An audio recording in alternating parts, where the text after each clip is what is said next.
This is Closereads. A philosophy podcast with Mark and Wes. I'm Wes Alwan. And I'm Mark Linsenmeyer. Wes, are you me? Am I you? Are we all together? Was I supposed to have read this? Looked at this before? I'm just asking you intuitively. Are we all one? Are you and I one? I would want to say no.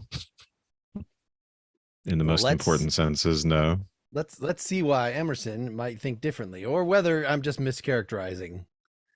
The Oversoul, his essay from 1841. It starts with some poetry. Do you want to read that, Wes? Sure. This is a quote from Henry Moore. But souls that of his own good life partake, he loves as his own self, dear as his eye. They are to him, he'll never them forsake. When they shall die, then God himself shall die. They live in blessed eternity. So I think we're at least pointing at some intuitive way in which, if you love something as your own self, dear, we extend our sense of self. If you want to say maybe everybody is selfish, that's sort of an axiom for some people, then you'd have to qualify that by saying, but, I, for instance, regard my family as dear. I include them as part of myself in some sense. I don't literally, I guess this causes relationship issues when you start being harsh with your significant other in the way that you would be harsh with yourself, right? If you are a very self-demanding person, if you are very hard on yourself, and you might, by nature treat everybody else with some distance and respect, but once they sort of become part of your sphere, then you're just like, what the fuck? What's wrong? What's wrong with you? You start being as mean to them as you are to yourself, if you're that kind of person. Right. Well, the subject of this little quotation is God, right? Souls that of his own good life partake. So God loves as his own self those that partake of him. He'll never forsake them. When they die, God himself shall die. So it's an odd,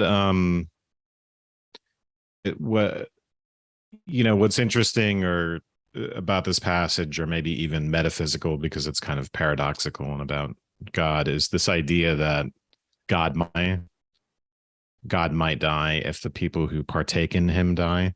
So we've been talking about Spinoza, where human beings are modes of God, just dependent on God, the only ultimate substance. So this reverses the dependency in a way. Well, let's read the second quote here, which is not attributed to anybody, but it's a little piece of poetry. Maybe Emerson wrote it himself. I have to assume that. Space is ample, east and west, but two cannot go abreast. Cannot travel in it two. Yonder masterful cuckoo crowds every egg out of the nest, quick or dead, except its own. A spell is laid on sod and stone. Night and day been tampered with, every quality and pith, surcharged and sultry with a power that works its will on age and hour. I didn't really anticipate that we'd be doing a poetry examination. Yeah, it is kind of hard to do poetry in real time. Because this is a complicated cannot travel in it too. Space is ample east and west. There's no room, you might say, why be a monist? Why think that there's only one thing? Well, the notion of God is supposed to be so huge, so overwhelming, that there's no room in the universe for anything else. So that there's a theological basis for why we might want to say, I am you, you are me, we are both God, because God can't exist in a universe where there are things that are not God. So he's like the cuckoo, crowd every egg out of the nest, except its own. Hmm. That's my best guess here. But how that relates to the Yeah. last couple lines, I'm not sure. Night and day have been tampered with, every quality and pith, surcharged and sultry with a power that's worked its will on age and hour. Seems like you could have just removed that.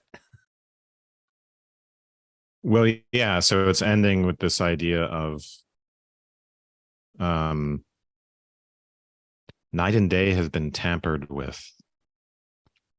So a spell is laid on sodden stone. So there's something as a divine presence, I guess, in the world, surcharged, sultry with a power.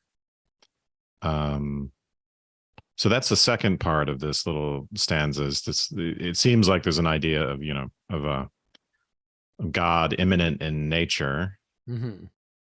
and the first part, um, yeah, it's kind of, I I think the interpretation you gave is a good start. So I think maybe, yeah, we'll have to look at the expository portion of this to Yes, start getting an idea. I We have a believe general yes. idea of what Emerson's about. So, All but right, yeah, you want to start reading the beginning there? This sure. is of the prose itself. Um, there's a difference between one and another hour of life in their authority and subsequent effect. Our faith comes in moments, our vice is habitual. Yet there is a depth in those brief moments which constrains us to ascribe more reality to them than to all other experiences. For this reason, the argument which is always forthcoming to silence the for this reason, the argument which is always forthcoming to silence those who conceive extraordinary hopes of men, namely the appeal to experience, is forever invalid and vain. We hope we give up the past, we give up the past to the objector, and yet we hope. We must explain hope.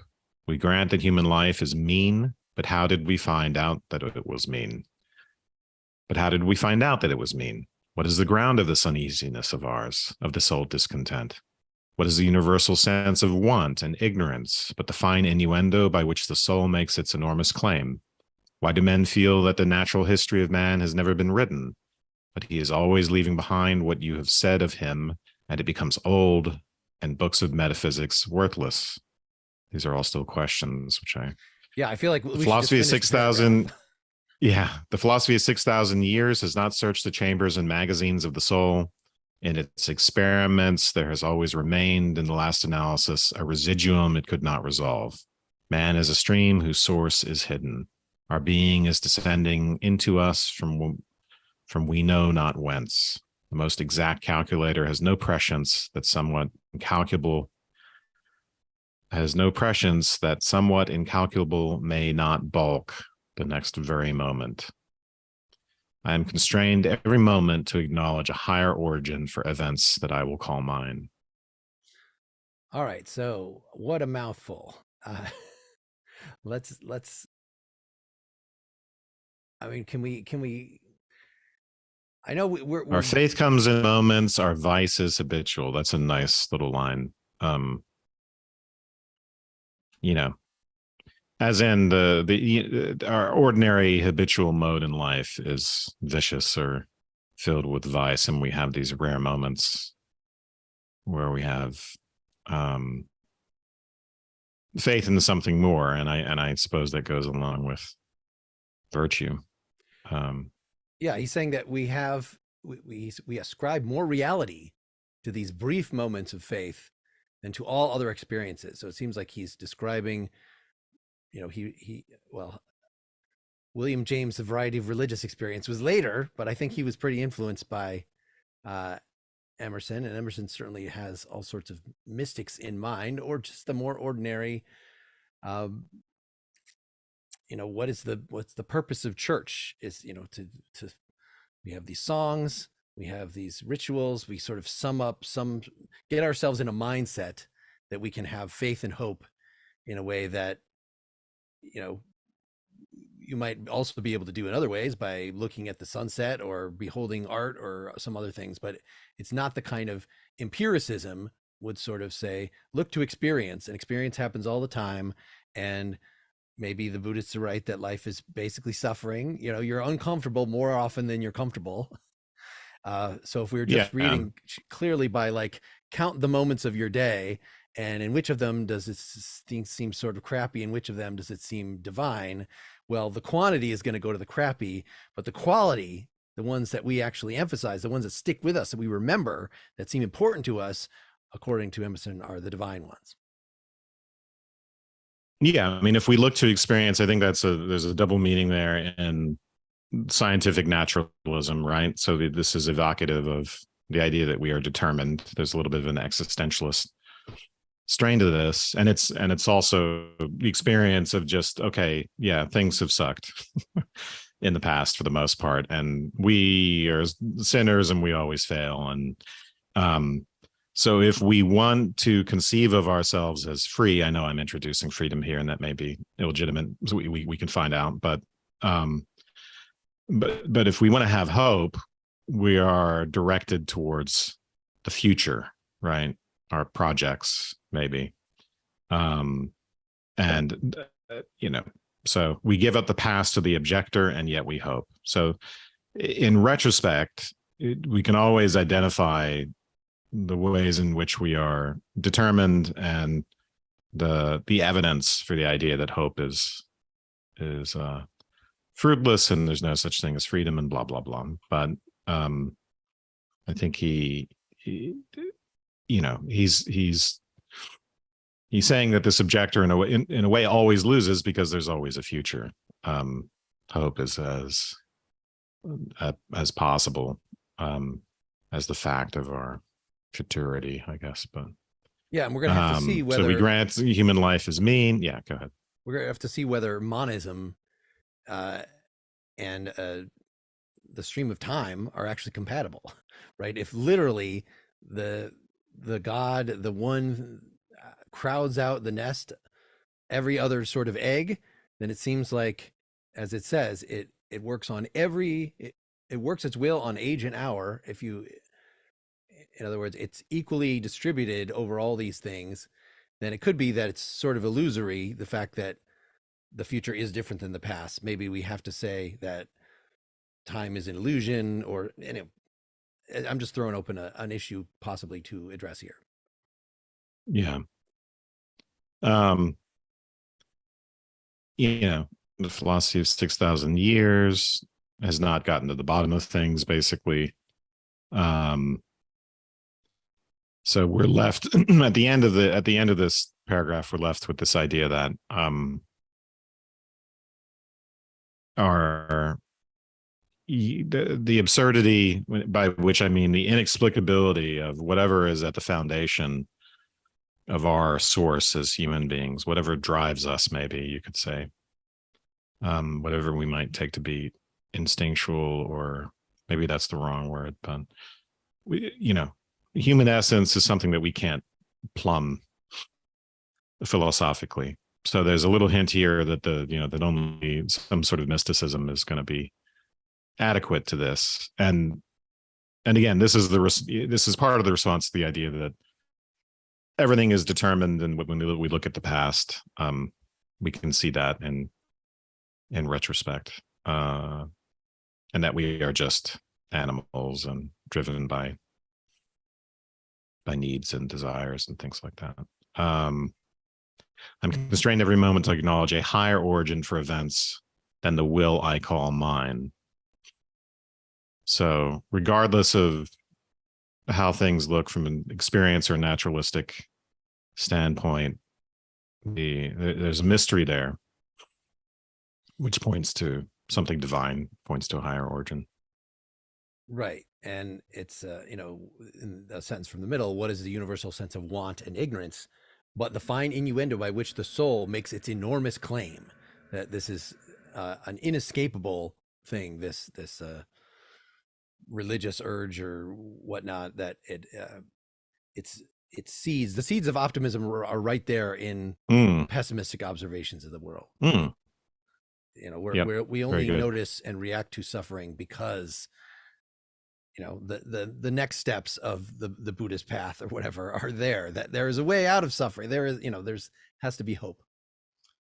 All right, let's Yeah, keep going. part of our suffering is spiritual, which Yeah.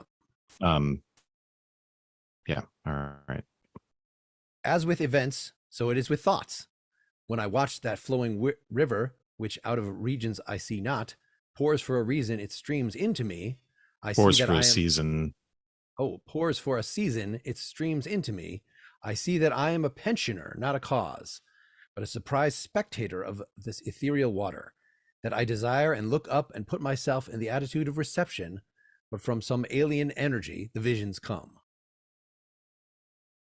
I think that it's just saying in poetic way words what we've already said here. But what is this? When I watch that flowing river, which out of regions I see not, pours for a season, it streams into me. Uh, so it's sort of again, this is getting at if the one, the whole, is something that we participate in. Well, it is dynamic. It is not merely something atemporal, as I was just musing about, where we discover that past and present are in fact one, but it is a flowing river. And at least the way that we show up is that it, being flows into us for a while and then we die and it's gone. It keeps on flowing, but not through. I'm a mere surprise spectator of this ethereal water. Yeah. Some alien and from some alien energy divisions comes this sort of like our relationship to the muse in the context of art, or our relationship to instinct. So there's something at bottom which drives us, that pours its streams into us, And it doesn't sound here like he's talking we are about dependent freedom. on that. We are not in control. But yeah, go ahead. Yeah, it doesn't sound like here that he's emphasizing freedom. No, yeah. Here he's emphasizing dependency on well, some version of the divine. It does sound very Spinozan, God is nature type of thing. But Yeah, keep on going. right. The supreme critic on the errors of the past and the present, and the only prophet of that which must be, is that great nature in which we rest, as the earth lies in the soft arms of the atmosphere.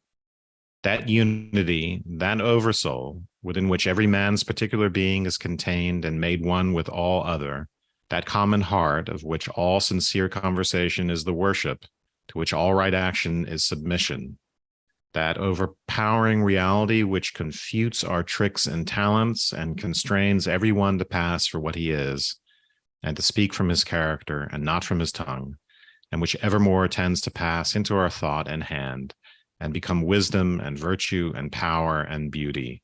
All right, We let's live in let's stop there. succession. Yeah, go ahead. Yeah, this is going to be a long paragraph. So, yeah, what do Yeah, we think? among many, among What do many we long paragraphs, but what do we think so far? That that it is describing this river as the soft arms of the atmosphere, that unity, the oversoul within every man's particular being is contained and made one with all other, that common heart of which all sincere conversation is the worship. So it is something we're contained within. It therefore makes us one with each other. That seems weird right there, right? The fact that, the universe is something we're contained in. And so you and I are fellow creatures in the universe. That doesn't make me you, right? So it has to be containing, seems a strange, we have to, if you think of it as like the Jungian collective unconscious or something like that, then, in a sense, it's a portal basically in my head, right? It's part of my unconscious, so it's contained within me. But if it is quantitatively the same within me as it is in yours, they're not just copies of each other that we inherit. Well, this is a question. They could be qualitatively identical, right? Because we have similar DNA. And so, yes, the group memories, the whatever this is, parading back into infinity is going to be the same qualitatively in me than in you. But if we want to say that we are one, then we're not merely like each other. They have to be numerically identical. They have to, be one and the same thing, which is why I characterized it as like we each have a portal in us, and the portal goes to the same place. It is the oversoul. Maybe the oversoul is still something that it contains all of us, but we have to, in that sense, contain it. I'm not sure how to match these metaphors together of containment. It contains us, and yet we're all one. It's a connecting force. Well, has he said we're all one yet? I mean, which every man's particular contained and made one with all other. So my particular Okay. being is one with all other being. That common heart. Yeah. Yeah. So a common So heart. I Does that mean, mean we have similar hearts? We have the heart of humanity. I have the heart of humanity. You have the heart of humanity. Or do we literally, metaphysically, have the same heart? That the Spirit of God, which is one, is within all of us. The Holy Ghost. yeah, yeah. Um, I wouldn't. Yeah, I mean, I think trying to work this out metaphysically is will create some problems. But no, it's so he talks about starts out by talking about nature as the supreme critic, which is a really interesting way to think of nature, especially given the direction that he's going with this idea of oversoul and unity.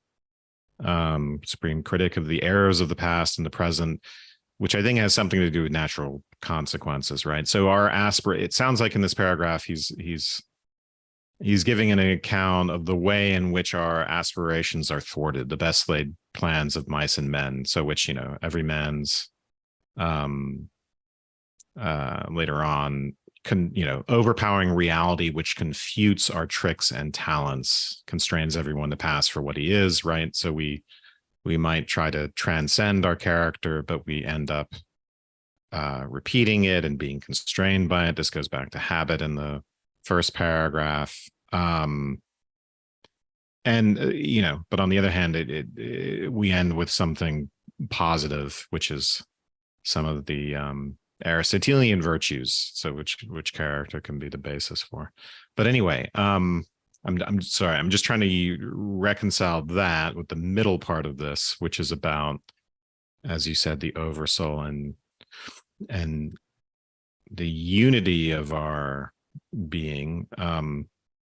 It's interesting. So the common heart, if it belongs to all human beings, he calls sincere conversation the worship of that. So that is our way of communion, and this is an interesting idea, right? Because we might think of communion, properly speaking, as being with God, being with this divine otherworldly entity. At least that's where the worship is directed, Mm-hmm. right? We don't think of the worship as towards the community itself. So this, in a way, this seems to recast God or the divine as the collective. But then I'm not so sure of that now, because that overpowering reality.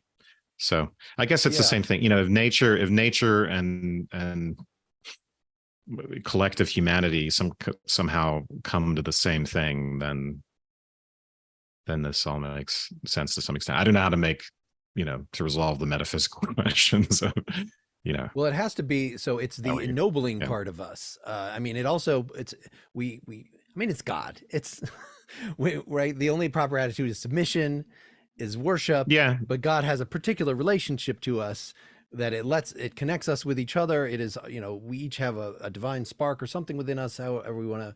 And not only does it constrain each one to pass for what he is and confutes our tricks and talents. In other words, like, it is our nature that we ultimately have to submit to, just because that's the kind of finite creatures we are. But it ennobles us. It becomes wisdom and virtue and power and beauty. And so by surrendering to this, it's not like we're surrendering to our brute nature and you're trying to be all noble, but you're really just a stupid animal, and just go act like that. Like, no, what we really are are these divine luminous beings, and so submitting to that like is actually pretty good. Yeah, I mean, there's two senses of submission, I think, in this part of the paragraph. One is nature punishes our folly, our tricks and talents, our attempt to overpower it. So we are overpowered in that sense, but ultimately, I think once we get shaped, and we're kind of driven through experience towards the development of these virtues. So if we let nature slash God slash Oversoul speak through us, then instead of fighting. But all right, Yeah. shall we keep going? Sure. Leave the next part. We live in okay. We live in succession, in division, in parts, in particles. Meantime, within man is the soul of the whole, the wise silence, the universal beauty, to which every part and particle is equally related, the eternal one. And Capital this deep O, capital N, capital E. and this deep power in which we exist, and whose beatitude is all accessible to us, is not only self-sufficing and perfect in every hour, but the act of seeing and the thing seen, the seer and the spectacle, the subject and the object are one. We see the world piece by piece as the sun, the moon, the animal, the tree, but the whole of which these are the shining parts is the soul. Only by the vision of that wisdom can the horoscope of the ages be read. And by falling back on our better thoughts, by yielding to the spirit of prophecy, which is innate in every man, we can know what is saith. Let's stop there. Okay. I think sort of disregarding the last part, that we have where we're starting to talk about prophecy, and but we have the more of the metaphysics here. We live in succession. So again, time, it seems like this has to ultimately be overcome, right? We live in division, we live in parts, we live in particles. If we focus on just that one time slice, you don't actually see the universe. You don't have, that portal is not there. Meanwhile, within man is the soul of the whole, the wise silence, the universal beauty to which every part and particle is equally related, the eternal ones, eternal. So this just sounds like there is this portal or whatever that can transcend the unitary experiences, which again, per the first paragraph, are probably mostly of irritation and suffering and doubt. Portal, where are you getting portal? I mean, me. this is I'm just trying to Okay. figure what would make sense. I mean, what does it mean to you within the soul of the whole? I mean, I'm sort of imagining that there is ever present within us. Right now, the focus of your consciousness might be the activity that you're involved in, the feelings of, you could do a whole phenomenology of the moment, but there's always going to be sort of in the back of your mind, if you just look back there, some sort of divine spark. I was saying portal because it seems like a way that you could, if you focus very much on that, you could enter some sort of mystical state and realize you could sort of identify with that rather than with this upfront momentary stuff. But that's just my guess at what would be a useful the doors of perception, man. Yeah. I would put, but I would put some emphasis here on the transcendentalist thing that's going on, which is to say that he really does seem to be identifying God with nature.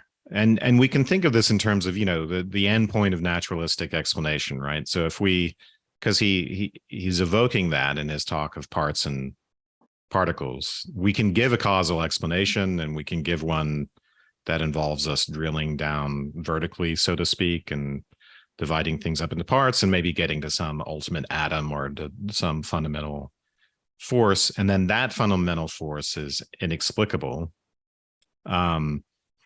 And you could think of it as quote unquote being per se, whatever that is. You could think of that bedrock layer, maybe the undersheet, the sorry, for some reason I was thinking of the bed and the the fitted sheet that goes under everything. But anyway, whatever the base, layer, the tablecloth of reality, along which everything is upon which everything is laid out. Whatever that thing is at bottom, you could call that. It's mysterious. It's uncaused. It can't be explained. It unites everything in the sense that it is the concatenating force, right? Something is making atoms or I'm sorry, subatomic particles do what they do, and why. I mean, there's no good reason for them to behave that way. And so we refer to that mystery, that fundamental force. You can see how that would inspire awe and a sense of mystery, and then that can become the basis for a relationship to the divine. And I completely understand this feeling. It's a kind of when I look at these deep field shots that have tons of galaxies in them, and I think about the scale of things and the craziness of it, right? Just the kind of unlikely nature of it all. It induces a little bit of a religious feeling in me, even though I'm not religious, and I don't get religion. That's why I have problems with our Eastern quasi-religious episodes. In a way, it's like the idea of a personal God is very foreign to me because I didn't grow up with it. So, but this type of thing, I at an intuitive level, I get it. All right. Well, so setting aside the right, if I use that metaphor of a door, that implies that the godhood is elsewhere. You were saying it's just nature. We're within nature, so that we're in the container, and nature is our DNA. Oh, I'm so similar to you. We have such similar DNA, and we have such similar DNA to all that. We could say there are things literally inside us that are codes and symbols and representatives of nature, and sort of enforce nature's will on us, right? By Yeah. obeying instinct, by obeying DNA, by obeying the what's been pumped into me by evolution over the since the dawn of life. Well, let's see And we, comes. Yeah. we're familiar with this, like in Schopenhauer, where what is the thing in itself, with the will, ultimately. And there's a big overwill of which all will is a part that turns out to be God. And we are intimately familiar with the thing in itself. We're not cut off from it, as Kant would say, because we're inside it. We know what it's like to be, we have wills. We know personally what it's like to be a thing in itself, in a way. And that's, and the same thing with, I think Hegel, where what is it to know the fundamental reality? It's to know oneself. Substance ultimately turns out to be subject. All that kind of stuff, I think. And then what we were seeing in Schlegel, the Schlegels, and Schiller, with the relationship to the absolute being an aesthetic relationship and aware of the infinite in the finite, right? There are elements of that here. But for Emerson, that awareness of the infinite and the finite in the parts and the particles and the rest of it, and individual human beings, that infinite, I think he thinks, has something to do with instinct, maybe, right? So instead of Schopenhauerian will, it's not like they're unrelated, but these deep drives, maybe even unconscious. But anyway, that's a bit of speculation here. So yeah, and if you don't get any of those references, well, you can catch up on the partially examined life. And well, let's keep going here. So now we get some practical stuff out of this. Only by the vision of that wisdom can the horoscope of the ages be read, and by falling back on our better thoughts, by yielding to the spirit of prophecy, which is innate in every man, can we know what it saith. Every man's words, who speaks from that life, must sound vain to those who do not dwell in the same thought on their own part. I dare not speak for it. My words do not carry its august its august sense. They fall short and cold. Only itself can inspire whom it will, and behold, their speech shall be lyrical and sweet, and universal as the rising of the wind. Yet I desire, even by profane words, if I may not use sacred, to indicate the heaven of this deity, and to report what hints I have collected of the transcendent simplicity and energy of the highest law. Right. Finally, we get the word transcendent. Transcendent simplicity. Mm. So I, said that this was practical. I mean, it's practical in what he's already said, that we get wisdom, we get prophecy. He says here we can. Well, I mean, why is the spirit of prophecy innate in every man, other than what he's just said, that um, we innately think, according to this, that history will progress, that things will get better, that the irritations of the day, uh,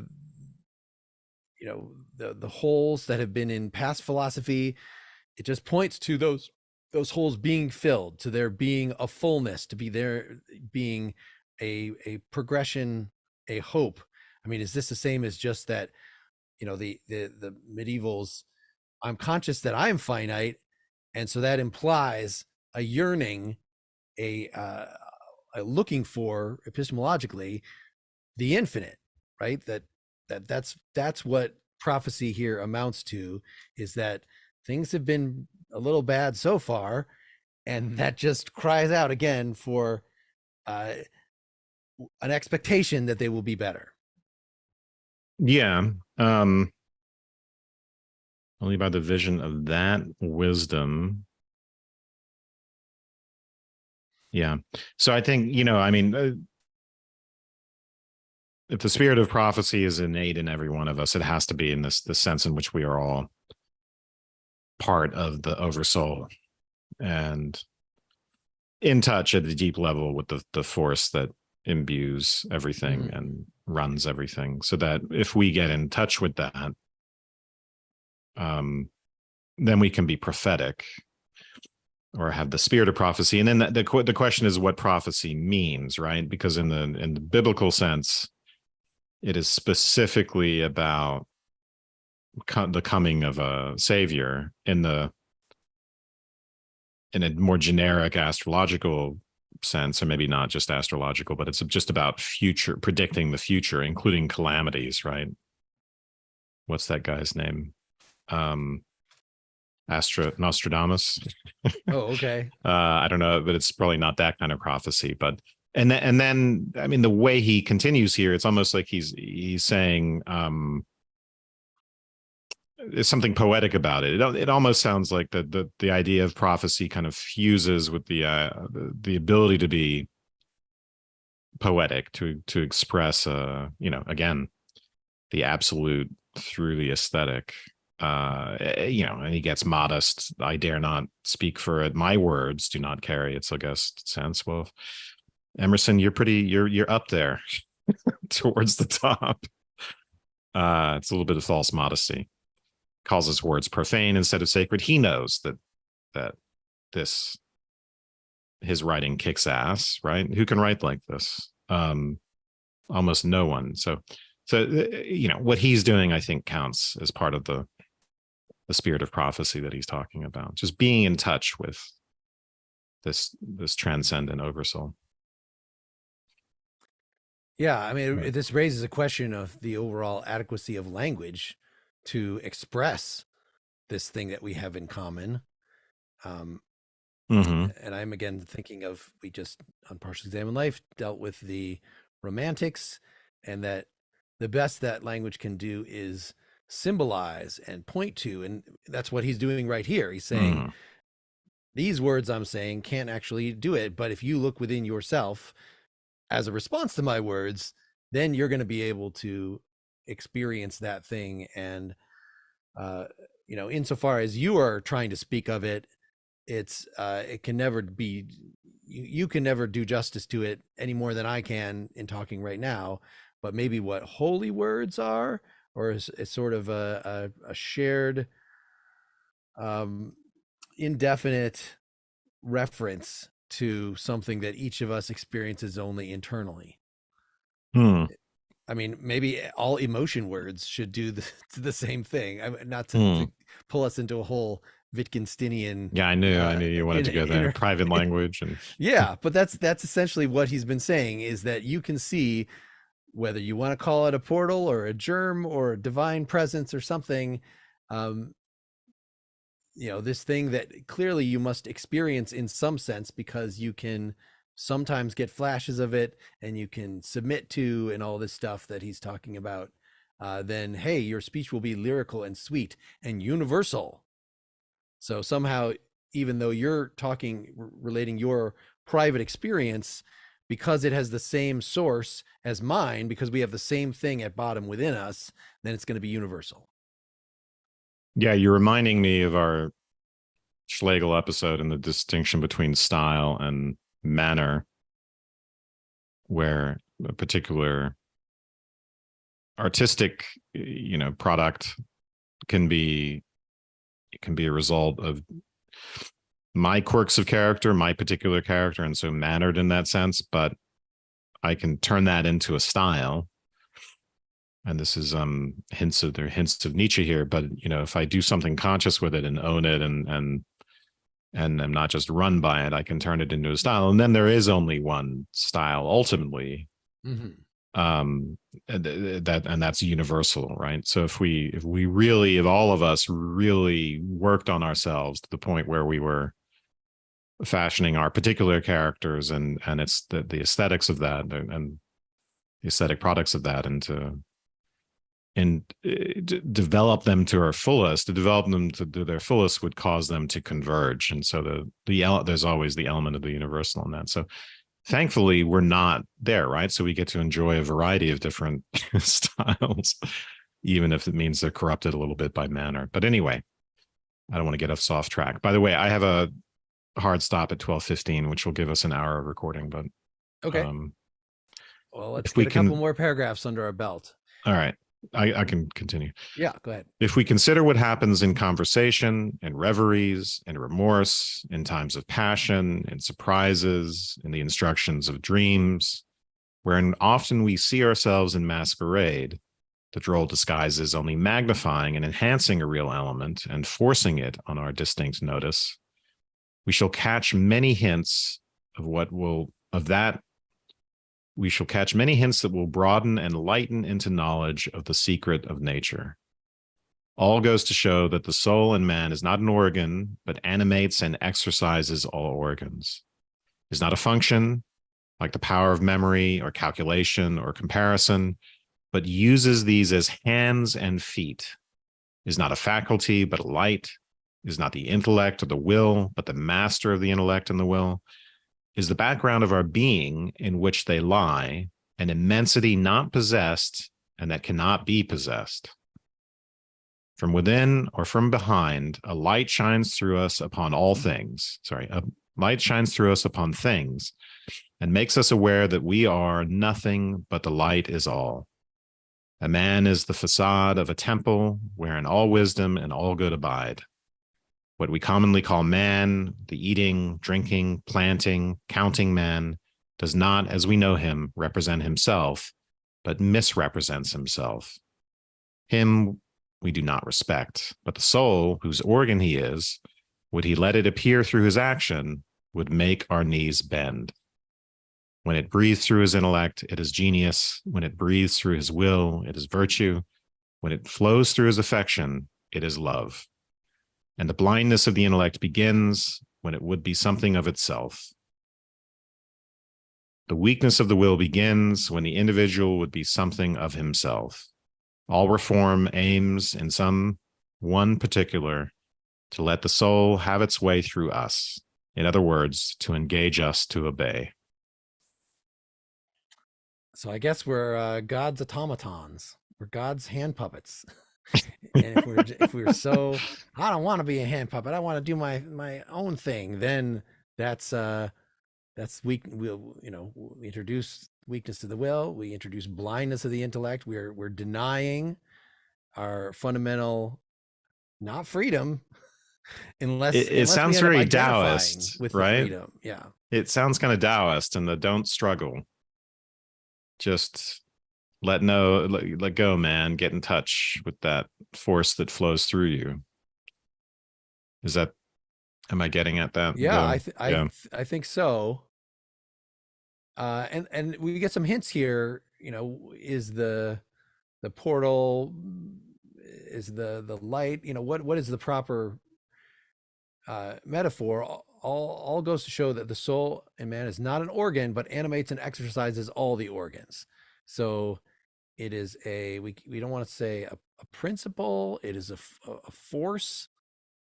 I mean, it seems like it is the agency of the body, right? If we want to say nature sets us up with as systems, you know, we've got this little bit of thing that is our consciousness, that is like, what am I going to do today? I'm going to go eat some breakfast. But then we have all these wider systems set up by nature that are thinking, in a sense, that are uh you know, even in deciding, I think I'm making this free choice to eat breakfast or whatever, it's actually the system as a whole that is engaging the little conscious reasoning part of us to say, sure. do this job for me. I mean, so this sounds like what you were saying, as it's nature, but it's not nature as a giant clockwork mechanism. It's nature as God, and the difference of that is it's progressive, and the different systems need to be somehow aware of each other in a way that they wouldn't be if every little thing in nature was just a little clockwork mechanism that evolution had built, because then there would be no necessary connection between my mechanism and your mechanism, or even within ourselves we might have individual mechanisms that, you know, are trying to do this thing. Like he's clearly, by saying there could be weakness of the will, he's allowing that there are these systems that can get out of joint, but we want them to ultimately harmonize with all of the other systems. And that is what submission to God's will, although he's not saying it in that way, is submission to Yeah, nature. you're reminding me of Nietzsche's emphasis on drive harmony, Mm-hmm. as a form of freedom in the psychological sense, right? He's very down on metaphysical free will, but there's that psychological integration version of freedom where you don't have all these conflicting drives that are, um, you know, the drive conflicts are resolved, and the right drive is kind of in charge. It's not the will that's in charge, but it's the Uber drive. But I like this, you know, the eating, drinking, counting man, planting, he misrepresents himself. So all of these ego instincts, all of these survival things that we do, our animal selves are, you know, when we look at ourselves through that lens, yeah, we're just animals, and it's kind of a hopeless uh point of view. There is nothing higher, and You're just going to get hungry again. Why yeah. bother to eat? Yeah. And then but so the idea of misrepresentation, you know, these things are driven by the divine in a way. They're manifestations. I think, you know, you were saying something like it runs the body, or so. And then it's when we try, so it does sound very instinctual in a way, or there's some aspect of instinct through which we can tap into a relationship to the divine and let that run us, let that speak through us. Again, a variation on the inspiration by the muse. So, and then it's when we try, right? The blindness of the intellect begins when it would be something of itself, when it's not submitting to this force. The weakness of the will begins. You know, so here he's recasting the weakness of the will, not as oh, I have all these instincts and my reason can't properly suppress it. I'm not, you know, I don't have a strong enough will. No, it's actually when we try to interfere too much, when we don't go with the flow, that type of thing crops up for us. And there's kind of a truth to that, right? The more we try to control ourselves, the more we kind of rebel. Um, the more relaxed, the more we relax a little bit. Sometimes, paradoxically, that can help us with our habits. But anyway, All right, let's see if we can do a couple more paragraphs. Of this pure nature, every man is at some time sensible. Language cannot paint it with his colors. It is too subtle. It is undefinable, unmeasurable, but we know that it pervades and contains us. We know that all spiritual being is in man. A wise old proverb said, God comes to see us without bell.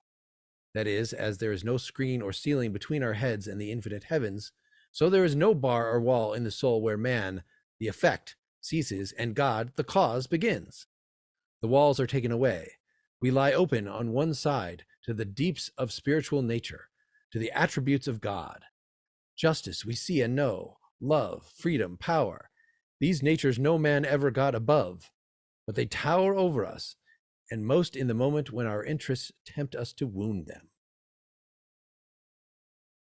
I'm trying to figure out as we go through here, are we able to identify with the divine nature? I mean, it seems like that is going to be the point. Hey, you think you're just the eating, drinking, counting man, but that's not what humanity is at all. You, the person who's hearing these words, are in fact this power, this underlying power, and rather than identify yourself with the measly little systems within it, the effects within it, the things that are blind to the larger scheme, you should just realize that you actually are God. mm-hmm. But you can't really feel that exactly. I mean, you could have a mystical experience, you could have a general sense of grace, you could have a sense of the Holy Spirit, however you want to put it, but I can't literally, we can't do ESP. I can't, if I'm one with everything, I should be able to tell where my keys are upstairs without having to go look for them. I should be able to tell where your keys are, even though I don't know where you put them. And that doesn't work.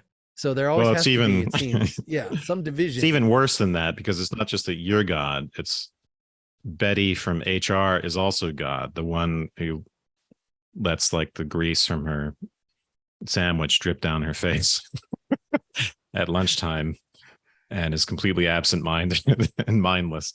She's God as well. Everyone has God speaking through them. Anyway, the point of that joke is just to point out that like our fallenness and our folly, those are the most obvious things about humanity. All the stupid things we do. It's very hard to, it's very hard to get into this frame of mind. Maybe it's easier with oneself, if you meditate or if you're engaged in an artistic project where you're in the flow, so to speak, you can, I think, get into this idea that you're tapping into some divine source that is within and underlies all things, and that you are more than just your finite self. But if you think about humanity as a whole, this is the way the essay began. If you look at it from the standpoint of hindsight and um, the critical frame of mind, I think it's very hard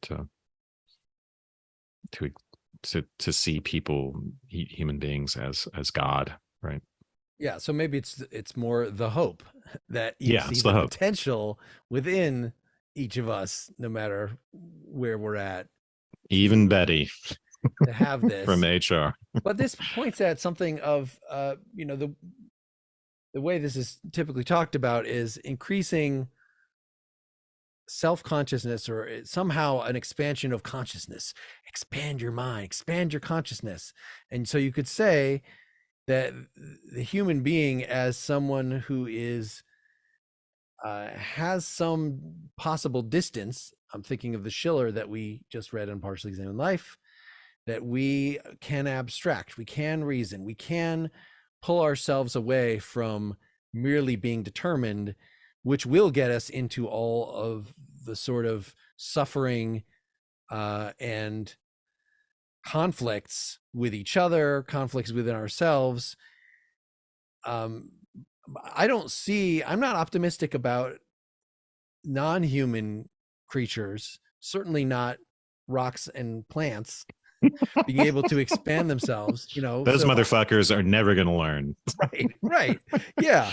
So, where is the line? Like, are we really thinking that, like Schiller was trying to argue, that we could engineer a social program of consciousness raising, wokeism, let's call it, uh, Mm. to use a more original source for that term Hey, Emerson of, was the original wokist, the yes, transcendental awakening, it was not consciousness merely raising. recognizing some particular historical facts about racism or about whatever, but it was about literally realizing our relation to the divine, and somehow it would have the same effect. I mean, you can't be a sectarian, you can't be a racist if you're like, we're all basically one, right? Every human being that has this power of language, and hence the power of Yeah. abstraction, is able to get at in a way that maybe animals are not, or maybe animals always do. And it's just that language has introduced to us a fallenness. And maybe this is the solution, that actually rocks and plants don't have to get back in touch with their nature. They're already in there. And even though there's conflicts, and the trees in the forest are going to try to crowd each other out, and I'm going to take your shade and you're going to take my shade, and the carnivores are going to eat the herbivores, and the herbivores are going to eat the plants, all that kind of conflict, that's fine. They don't have to get Yeah. over They're that, not, but that's not like yeah. war. That's not like our hatred and prejudice.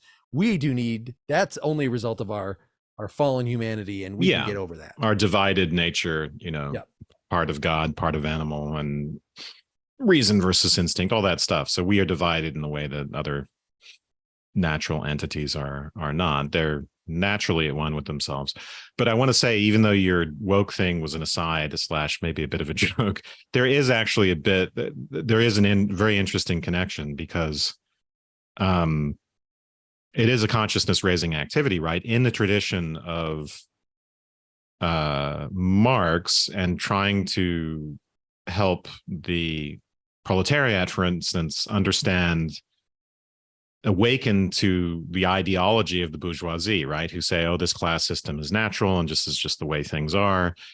That ideological misrepresentation of what is natural and inevitable, that's part of the woke critique. So what for the woke, and as you know, as everyone knows by now, I'm very critical of this, but I'm also thinking a lot about it in an attempt to be fair. But the idea is that you are waking up to the power of discourse to construct your identity. So what you're becoming aware of, if you're saying, if you're saying wokeness in a way is about getting in touch with your own racism, it's not just your racist unconscious biases, but even though that's often what people mean, it's the way in which your discourse has constructed your identity as complicit in a certain type of power relation. So for instance, whiteness, and you can conceive of that, which is like a character trait, right? It's a part and parcel of character under this theory, and you could be constructed so as to have an inherently supremacist point of view. Whiteness could be a concept that depends upon some subjected other. That could be the very meaning of it, and that could be built into your identity. So what you wake up to in that sense is not just the divine power in you, but the way discourse, and by the way, discourse is the replacement for God, right? Because it ultimately starts with, discourse is just a linguistic version, a descendant of Hegel's absolute. Ultimately, there's nothing outside of the text, right? Discourse just becomes the whole in which we are embedded. So that is our God. And unfortunately, it's not entirely a good God. We could be corrupted by it, and we have to reform it. We have to make it better and then reconstruct ourselves according to that discourse. Anyway, I just think you brought up a very interesting point, connecting it to the concept of an ideological awakening, right? Consciousness raising. I think that's very important. Sure. And just like, I mean, I'm also trying to think that the romanticism that a lot of this is reflecting was also co-opted by fascism. And so there seems to be room here, right? Nietzsche thought that uh, it's certainly not everybody. He didn't have hope that most people that Betsy from HR or whatever is are going to be able to raise themselves. It's he It's was Betty, explicitly Mark, not Betsy, and she's tired of that mistake. he was self-consciously an elitist, and Mhm. so there is room to. I think elitism is an easier path than somehow the German national spirit is going to be able to be woke in this way, but yet those foreigners are not. Like that seems no, you should be an elitist even among your own people and Mm. say it's only the Yeah, German intellectuals are going to be of able course, to do this kind of thing.